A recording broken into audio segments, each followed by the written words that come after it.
Meditation क्या है?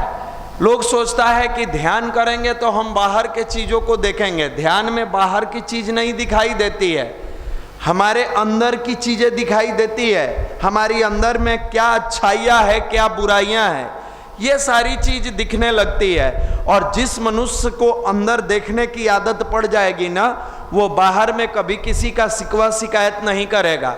वो बाहर में किसी चीज में उसको मजा आएगा ही नहीं। कितना भी लोग कहे कि अरे देखो ना तुम्हारे चाचा का लड़का ऐसे है वैसे है, कोई बात नहीं, रहने दीजिए, हमें तो अपने देखना है। यहाँ अपना कौन देखे? जान रहे हो फलानवा जो है ना मेरा दोस्त, खाली मोबाइल चलाता है, अपने अंदर झांक के देखे? नहीं नहीं, वो तो थोड़ा बहुत हम IPL देख लेते हैं। अपना समय थोड़ा बहुत, दोस्त के समय केवल वो देखता है। तो ध्यान मनुष्य के अंदर झांकने की प्रक्रिया है।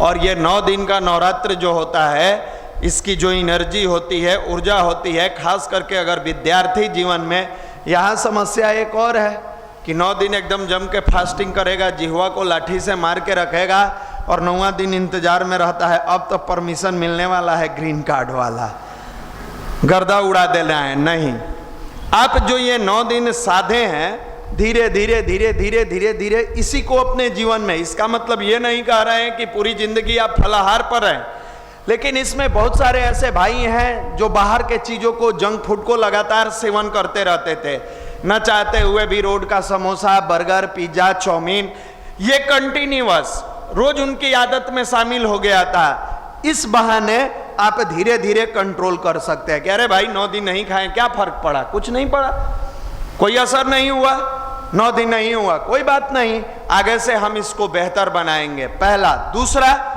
आप जब मेडिटेशन के लिए बैठते हैं तो मिनिमम जो 24,000 गायत्री मंत्र की साधना का संकल्प लिए हैं, वो कम से कम 3 से 4 घंटा बैठते हैं।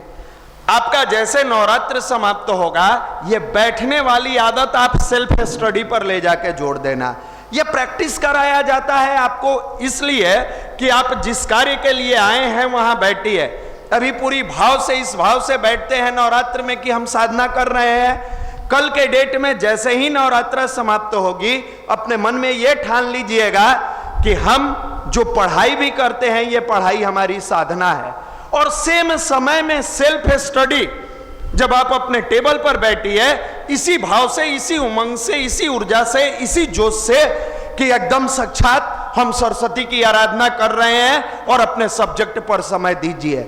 आप देखिए ना, विश्वास मानिए, आपको साथ में बैठते हैं या देखते हैं या मजा ले रहे हैं तो आपको लगता होगा कि ऐसा सब जगह होता होगा।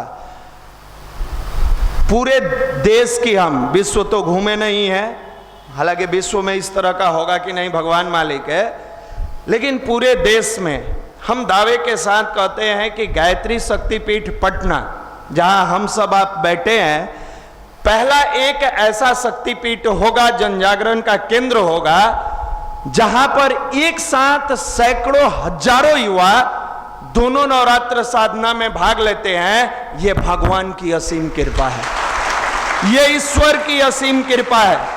जब भाई लोग फेसबुक पर फोटो डलाता है अपने यहाँ युवा मंडल के साधना का, तो साधारण व्यक्ति के आंखों से लगता होगा कि ये अन्यास हो रहा है, लेकिन जब भाव से आंख बंद करके सोचिएगा तो ऐसा लगता है कि कितनी बड़ी कृपा परम पूज्य गुरुदेव ने इस शक्तिपीठ पर किया होगा कि जिस उम्र में युवा जींस और टी शर्ट पहन के नशा में लीन है, जिस उम्र में युवा जींस और टी शर्ट पहन के न जाने अपोजिट सेक्स के प्रति अट्रैक्शन में डूबा हुआ है, जिस उम्र में युवा जींस और टी शर्ट में अपने आप को सोचता है कि दुनिया का बहुत बड़ा आदमी है, हम बेहतरीन आदमी है, वो साधना, स्वाध्याय, संयम और सेवा के बारे में कख गगा भी नहीं जानता है, वैसे इस समय में गुरु की कितनी बड़ी कृपा है इस शक्तिपीठ पर, इस पटना में, इस बिहार पर, कि एक साथ 14 साल, 16 साल, 18 साल, 20 साल, 22 साल का युवा सुबह 6 से 8 2 घंटा पूरी भाव से इस तरीके, इस भाव में डूबकर बैठ के ध्यान करता है कि हे मालिक,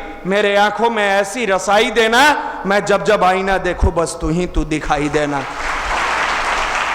ये परमात्मा का प्यार, ये परमात्मा का क्रांति खाली नहीं जाएगा, ये लिख लीजिएगा, ये खाली नहीं जाने वाला है। जैसे माँ बच्चे को जन्म देने के पहले अपने आप को तपाती है उस दर्द से और फिर संतान को पैदा करके अपने घर में खुशियां देती है, वैसे ही परम पूज्य गुरुदेव परम वंदनीय माता जी और माँ गायत्री द्वारा पूरे वातावरण को तपाया जा रहा है। जिस दिन ये तप के अपने आप को पूर्णता की तरफ ले जाएगा, देखिएगा इसी गायत्री परिवार द्वारा बिहार में विस्फोट कराया जाएगा सद्गुणों का। इसी गायत्री परिवार द्वारा पूरे बिहार के युवाओं को दशा और दिशा तो मिल ही रहा है, इसी जगह से पूरे देश के युवाओं को दशा और दिशा देने का काम किया जाएगा। यह साधारण घटना नहीं है, यह देखने में साधारण लगता होगा, लेकिन कहीं ना कहीं प्रकृति और गुरु ने इस घटना के पीछे कुछ बड़ी योजना बनाई है।